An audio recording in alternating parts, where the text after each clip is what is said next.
الرحيم. أعوذ بالله من الشيطان الرجيم. بسم الله الرحمن الرحيم. يا أيها الذين آمنوا كتب عليكم الصيام كما كتب على الذين من قبلكم لعلكم تتقون. صدق الله العظيم. ابتدائی صورت میں ہم یہ بات پڑھ کر آئے تھے کہ سورۃ البقرہ میں اللہ تبارک و تعالیٰ نے دو مضمون بیان کیے ہیں، دو حصوں میں اس کو تقسیم کیا گیا ہے۔ پہلا حصہ شروع صورت سے لے کر آیت نمبر 177 تک چلتا ہے۔ اس میں اللہ تبارک و تعالیٰ نے یہ بیان کیا ہے کہ ہمیں ماننا کیا ہے، ایمانیات کو بیان کیا گیا۔ اور دوسرا حصہ جو اس سے آگے شروع ہوتا ہے آیت نمبر 178 سے اور آخر صورت تک چلتا ہے، اس میں پروردگار نے یہ بتایا ہے کہ ہمیں کرنا کیا ہے، یعنی احکامات کو بیان کیا۔ تو پہلے حصے میں ایمانیات کو بیان کیا، اس کو ہم پڑھ چکے، اور ایمانیات کو بیان کرنے کے لیے اللہ تبارک و تعالیٰ نے یہود کو ہمارے سامنے رکھا اور یہ بتایا کہ کن راہوں پر چل کر یہود گمراہ ہوئے۔ ایمان والو، تم ان کو پڑھو اور پھر اپنے آپ کو ان راہوں سے بچانے کی کوشش کرنا، کہیں ایسا نہ ہو جس طریقے سے یہودی بے ایمان ہو گئے اسی طریقے سے تم بھی بے ایمان ہو جاؤ، تم سے بھی ایمان چھن جائے جیسے ان سے چھن گیا، اور وہ اللہ کے غضب کے مستحق ٹھہرے تو تم بھی کہیں اللہ کے غضب کے مستحق نہ ٹھہرو۔ اس لیے تم ان راہوں سے بچنا اور جو تمہیں بتایا جا رہا ہے، کہا جا رہا ہے، اس کو مانو۔ اس کے بعد دوسرا حصہ شروع ہوا۔ یہ جو آیت ہے لیس البر ان تولوا، یعنی آیت نمبر 177، یہ مشترک ہے۔ اس میں ایمانیات کو بھی بیان کیا گیا اور اعمال کو بھی بیان کیا گیا، اور یہ طریقہ اختیار کیا گیا کہ تحویل قبلہ کا مسئلہ جو پیش آیا ہے، اس پر لوگ چرچا کر رہے ہیں اور اس پر پروپیگنڈا کر رہے ہیں اور کہہ رہے ہیں ایمان والوں کا قبلہ ہی متعین نہیں ہے، کبھی کدھر رک کر کے نماز پڑھتے ہیں، کبھی کدھر رک کر کے نماز پڑھتے ہیں۔ ان سے کہہ دیجئے کہ یقیناً قبلے کی جانب رخ کرنا یہ ایک نیکی ہے، لیکن ساری نیکی یہی نہیں ہے، اس کے علاوہ اور بھی نیکی کے کام ہیں، ان کی طرف تم کیوں توجہ نہیں دے رہے ہو اور ان کاموں کے بارے میں کیوں نہیں کہہ رہے ہو؟ اس لیے بتایا وَلَكِنَّ الْبِرَّ مَنْ آمَنَ بِاللَّهِ، کہ نیکی صرف یہی نہیں ہے کہ تم اپنے چہروں کو مشرق اور مغرب کی جانب پھیر لو، بلکہ نیکی تو اس شخص کی نیکی ہے جو اللہ پر ایمان رکھتا ہے، آخرت کے دن پر ایمان رکھتا ہے، فرشتوں پر ایمان رکھتا ہے، کتابوں پر ایمان رکھتا ہے، نبیوں پر ایمان رکھتا ہے۔ یہ ایمانیات کا بیان ہوا۔ اس کے بعد آگے ہے وَآتَ الْمَالَ عَلَى حُبِّهِ ذَوِي الْقُرْبَى، اور نیکی تو اس شخص کی نیکی ہے جو اپنا مال خرچ کرتا ہے علی حبہ، مال کی محبت کے باوجود یا اللہ کی محبت میں اپنا مال دیتا ہے۔ کس کو دیتا ہے؟ ذوی القربہ، قریبی رشتہ داروں کو، والیتامى، یتیموں کو دیتا ہے، والمساکین، اور مسکینوں کو، محتاجوں کو دیتا ہے، وابن السبیل، اور کوئی مسافر ہو، درماندہ ہو، جس کے پاس خرچ ختم ہو گیا یا اس کا مال چوری ہو گیا ہے، اس کو دیتا ہے، والسائلین، اور اسی طریقے سے جو سائل ہیں، مانگنے والے ہیں، محتاج ہیں، ان کو دیتا ہے، وفی الرقاب، اور گردنیں چھڑانے میں، غلاموں کو آزاد کرنے میں، یا بے گناہ لوگ بیچارے جو قید و بند کی صعوبت اٹھا رہے ہیں، بے گناہ ہیں، ان کے چھڑانے میں، وَأَقَامَ الصَّلَاةَ وَآتَ الزَّكَاةَ، اور دوسرا کام یہ کرتا ہے وہ نماز قائم کرتا ہے، وَآتَ الزَّكَاةَ، اور زکوٰۃ ادا کرتا ہے، وَالْمُوفُونَ بِعَهْدِهِمْ إِذَا عَاهَدُوا، اور وہ اپنے وعدے کو پورا کرتا ہے جب کسی سے وعدہ کرتا ہے، وَالصَّابِرِينَ فِي الْبَأْسَاءِ، اور وہ صبر کرتا ہے فی البأساء والضراء، چاہے کوئی مالی پریشانی اور تکلیف ہو یا جسمانی تکلیف ہو، بدنی تکلیف ہو، ہر حالت میں وہ صبر کرتا ہے، وحین البأس، اور اسی طرح لڑائی کے وقت میں، جنگ کے وقت میں، جب اللہ کے دین کی سربلندی کے لیے جنگ ہو رہی ہو، اس میں وہ ڈٹ جاتا ہے، ڈٹ کے مقابلہ کرتا ہے۔ اللہ فرماتے ہیں ان لوگوں کی نیکی نیکی ہے، اولئک الذین صدقوا، یہی لوگ وہ لوگ ہیں جنہوں نے سچ کہا، یعنی جو کہا وہ انہوں نے کر کے دکھایا ہے، واولئک هم المتقون، اور یہی لوگ متقی ہیں، پرہیزگار ہیں۔ یہ بہت ہی جامع آیت ہے، اس کو ابواب البر کے نام سے موسوم کیا جاتا ہے، جس میں اللہ تبارک و تعالیٰ نے نیکی کے بہت سارے ابواب کو جمع کر دیا ہے۔ تو پہلے حصے میں ایمانیات ہے اس آیت کے، دوسرے حصے میں پھر اعمال کو اللہ تعالیٰ نے بیان فرمایا، اس کے بعد پھر آیت نمبر 178 سے یہاں سے احکامات کی تفصیل ہے۔ اور یہ میں نے پہلے عرض کیا تھا کہ احکامات پر عمل کرنا، یعنی اللہ تبارک و تعالیٰ نے انسانوں پر جو فرائض عائد کیے ہیں ان فرائض پر عمل کرنا بھرپور طریقے سے تبھی ہو سکتا ہے جب کہ اقتدار اعلیٰ مسلمانوں کے ہاتھ میں ہو اور اسلامی قانون نافذ ہو، اور اللہ کا جو قانون ہے وہ نافذ ہو دنیا میں، تو اس کے بعد احکامات پر عمل کرنا آدمی کے لیے بہت آسان ہو جاتا ہے، ایک دینی ماحول قائم ہو جاتا ہے، اور دینی ماحول میں ہر آدمی کے لیے دین پر عمل کرنا آسان ہو جاتا ہے۔ اس کا یہ مطلب نہیں ہے کہ اگر کہیں دینی ماحول نہیں ہے تو وہاں پر چھٹی مل جائے گی، نہیں، ہر حالت میں مومن کو اللہ کے حکموں کو پورا کرنا ہے اور ایمان پر قائم رہنا ہے، چاہے حالات کیسے ہی ہوں، کتنے زبردست کیوں ہوں، کتنے خراب کیوں نہ ہوں حالات، ہر حالت میں اللہ کے دین پر عمل کرنا لازم ہے، اور کسی بھی صورت میں چھٹی آدمی کو ملنے والی نہیں ہے۔ لیکن اگر اقتدار اعلیٰ مسلمانوں کے ہاتھ میں ہو پھر عمل کرنا آسان ہو جاتا ہے۔ اس لیے آگے بتایا گیا کہ جب اقتدار اعلیٰ مسلمانوں کے ہاتھ میں ہوگا پھر اللہ کا قانون نافذ ہوگا اور ایک ماحول، دینی ماحول قائم ہو جائے گا، ہر آدمی کے لیے عمل کرنا آسان ہو جائے گا۔ اس کے لیے سب سے پہلا حکم یہ بیان کیا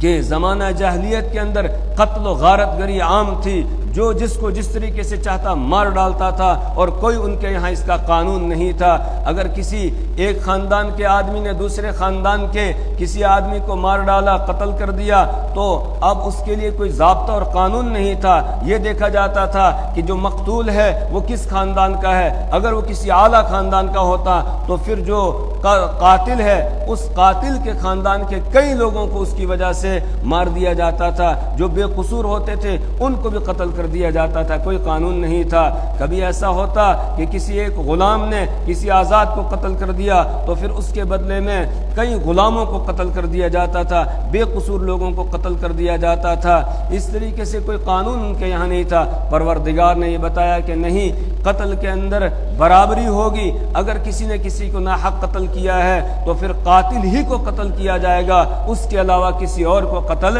نہیں کیا جائے گا۔ یا ایھا الذین آمنوا کتب علیکم القصاص فی القتلی، اے ایمان والو کتب لکھ دیا گیا ہے علیکم تم پر، القصاص برابری کرنا، فی القتلی مقتولین میں، مقتولوں میں برابری کرنا، یہ تم پر لکھ دیا گیا ہے، فرض کر دیا گیا ہے کہ قاتل ہی کو قتل کیا جائے گا، اس کے علاوہ کسی بے قصور آدمی کو قتل نہیں کیا جائے گا۔ الحر بالحر، آزاد کو قتل کیا جائے گا، بالحر آزاد کے بدلے میں، والعبد بالعبد، اور غلام کو غلام کے بدلے میں، والانثى بالانثى، اور عورت کو عورت کے بدلے میں قتل کیا جائے گا۔ ایسا نہیں ہے کہ قتل تو کوئی کرے اور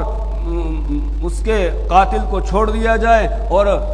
کسی اور کو پکڑ کر جو ہے وہ قتل کر دیا جائے، نہیں، بلکہ جو قاتل ہے اسی کو قتل کیا جائے گا۔ اور پھر یہ جو حکم دیا گیا قصاص کا، یہ اللہ کی طرف سے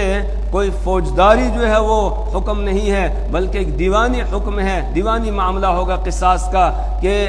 جو مقتول ہے اس کے وارثوں کو اختیار دیا جائے گا، اگر وہ قصاص کا مطالبہ کریں تب جو ہے وہ قاتل کو قتل کیا جائے گا، اگر وہ قصاص کا مطالبہ نہ کریں بلکہ معاف کرنا چاہیں قاتل کو، وہ معاف بھی کر سکتے ہیں، اگر کچھ لے دے کر صلح کرنا چاہیں، دیت لینے پر راضی ہو جائیں تو اس کا بھی ان کو اختیار ہے۔ گویا 3 باتوں کا اختیار ان کو دے دیا گیا۔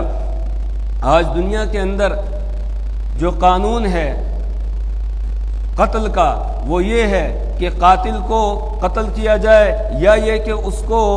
عمر قید کر دی جاتی ہے، اور اگر مقتول کے وارث اس کو معاف کرنا چاہیں، چھوڑنا چاہیں، ان کی کوئی بات سنی نہیں جاتی ہے۔ اس کا نتیجہ یہ ہے کہ اس سے حالات اور خراب ہوتے ہیں اور یہ قتل کا سلسلہ رکتا نہیں ہے بلکہ بڑھتا چلا جاتا ہے۔ اسلام نے ایک بہترین نظام دے دیا کہ مقتول کے وارثوں کو اختیار ہے، چاہے وہ قصاصاً اس کو قتل کروائیں، چاہے معاف کرنا چاہیں معاف کر سکتے ہیں، اگر کچھ لے دے کر اس کے ساتھ صلح کرنا چاہتے ہیں تو صلح کی بھی اجازت ہے۔ فمن عفی لہ من اخیہ شیء فاتباع بالمعروف، تو جس شخص کو معاف کر دیا گیا اس کے بھائی کی طرف سے فاتباع بالمعروف، تو اب پیروی کرنا ہے، پیچھا کرنا ہے بھلائی کے ساتھ، وَأَدَاءٌ إِلَيْهِ بِإِحْسَان، اور ادا کر دینا ہے اس کی طرف احسان کے ساتھ۔ مطلب کیا ہے کہ پھر جب کسی چیز پر صلح ہو گئی کچھ لینے دینے پر، تو اس کے بعد جو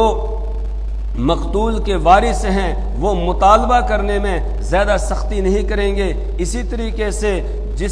جو قاتل ہے جس کے ذمے کچھ لازم کیا گیا ہے، دیت ادا کرنا ہے، وہ اس میں بھی ٹال مٹول نہیں کرے گا بلکہ احسان کے ساتھ، اچھائی کے ساتھ وہ ادا کرے، اور مقتول کے جو وارث ہیں وہ بھی اس کو کچھ مہلت دے دے، ایک دم سے جو ہے وہ مطالبہ کرے نہیں، یا اس کے لیے جو ہے وقت مہلت دے دی جائے، جو وقت مقرر کیا جائے اس وقت سے پہلے مطالبہ نہ کریں، وقت کے آنے کے بعد مطالبہ کریں۔ ذالک تخفیف من ربکم ورحمہ، یہ تمہارے رب کی طرف سے تخفیف ہے، ورحمہ اور اس کی مہربانی ہے۔ فمن اعتدى بعد ذلك فله عذاب علیم، تو جو شخص اس کے بعد حد سے تجاوز کرے گا فله عذاب علیم، اس کے لیے دردناک عذاب ہے۔ مطلب کیا ہے کہ مقتول کے وارثوں نے معاف کر دیا لیکن پھر موقع پا کر اس کو قتل کر دیا، یہ حد سے تجاوز کرنا ہوگا۔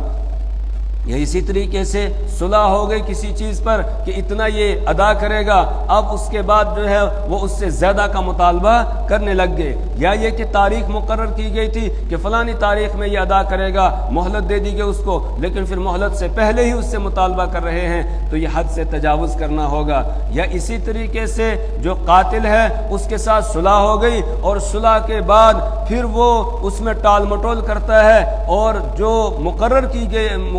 گئی تھی جو تعداد یا جو مقرر کی گئی تھی دیت، اس دیت کے ادا کرنے میں وہ ٹال مٹول کرتا ہے، فَلَهُ عَذَابٌ عَلِيمٌ، تو اس کے لیے دردناک عذاب ہے۔ وَلَكُمْ فِي الْقِصَاصِ حَيَاةٌ يَا أُولِي الْأَلْبَابِ لَعَلَّكُمْ تَتَّقُونَ، اور تمہارے لیے قصاص میں، یعنی مقتول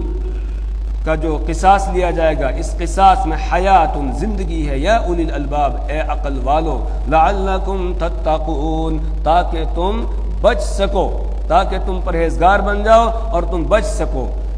یہاں اللہ تبارک و تعالیٰ نے قصاص کا جو حکم دیا ہے اس کا فائدہ بیان کیا کہ اس کا فائدہ یہ ہے کہ اس میں تمہارے لیے زندگی ہے۔ کیسے زندگی ہے؟ جب کسی قاتل کو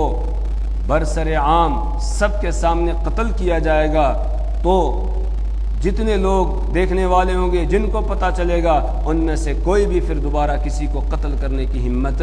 نہیں کرے گا۔ کیوں؟ اس لیے کہ اس کو پتہ ہے کل مجھے سب کے سامنے اسی طرح قتل کیا جائے گا۔ اس لیے جن ممالک کے اندر یہ قصاص کا قانون نافذ ہے وہاں پر قتل کی شرح بہت کم ہے، اور جہاں پر یہ قانون نافذ نہیں ہے وہاں تو یہ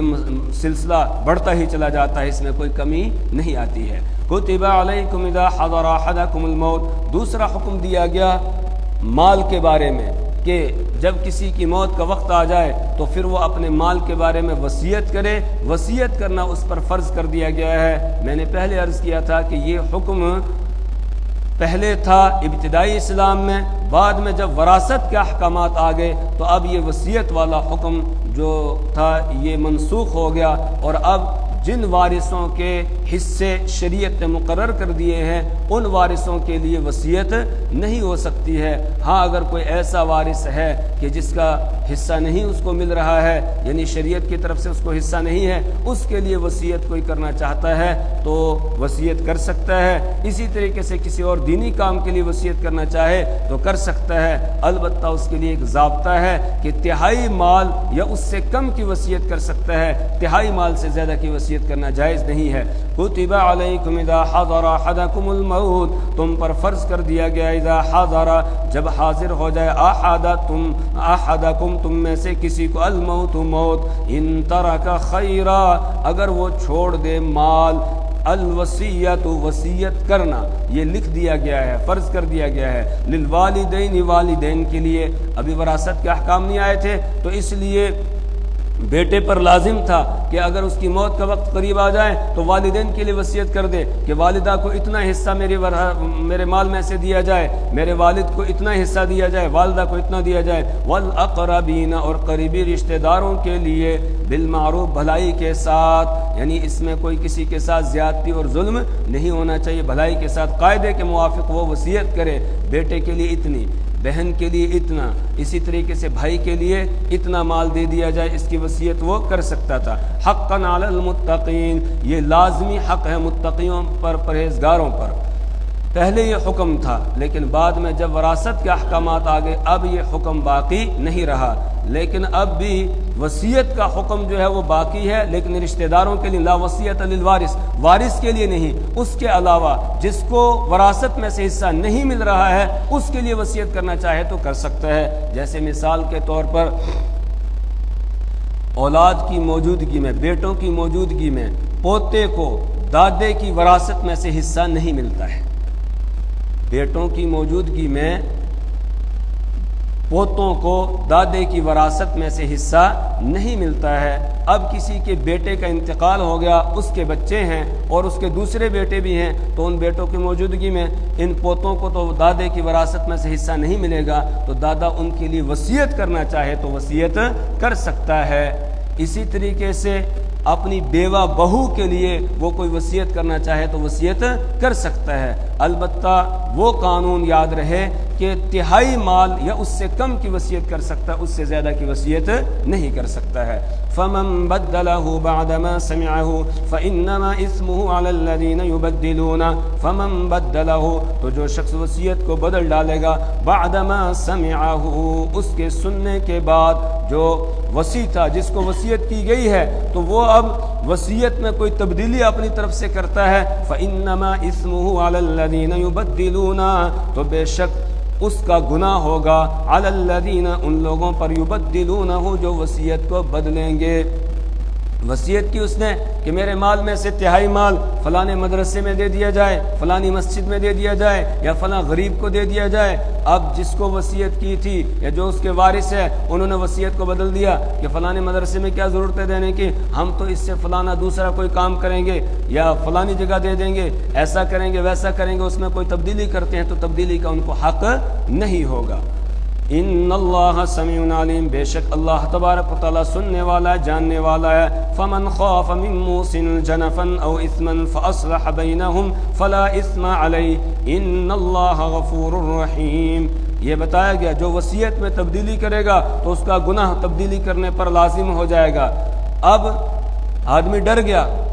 کہ وصیت میں تبدیلی نہیں ہو سکتی ہے، تو اگر کسی وصیت کرنے والے نے وصیت جو کی ہے وہ وصیت ہی غیر شرعی اس نے کی ہے، شریعت کے مطابق اس نے نہیں کی ہے، اس نے وصیت میں حد سے تجاوز کیا ہے۔ مثال کے طور پر اس کو حق تھا کہ وہ تہائی مال کی وصیت کرے، اس نے 2/3 مال کی وصیت کر دی، یا سارے مال کی اس نے وصیت کر دی کہ میرا جتنا بھی ترکہ ہے، جو بھی میں نے پیچھے چھوڑا ہے وہ سارا فلانی جگہ دے دیا جائے یا فلانے کو دے دیا جائے، تو اب اس کی یہ وصیت جو اس نے غیر شرعی وصیت کی ہے اس میں تبدیلی کر سکتے ہیں یا نہیں کر سکتے ہیں۔ یا کسی وارث کے لیے اس نے وصیت کر دی، اس کے 3 بیٹے ہیں اور اس نے کہا کہ فلانا جو بیٹا ہے اس کو میری وراثت میں سے اتنا حصہ زیادہ دیا جائے، اس طریقے سے وارث کے لیے وصیت کر رہا ہے جس کو شریعت کی طرف سے خود حصہ مل رہا ہے، پھر اس نے اس کے لیے وصیت کی ہے تو اس وصیت کا بھی اعتبار نہیں ہے۔ تو آیا اس طرح کی جو وصیت ہے اس کو تبدیل کیا جائے گا یا نہیں؟ یا کوئی کسی گناہ کے کام کے لیے وصیت کرتا ہے کہ میرے مرنے کے بعد جب میرا جنازہ جائے گا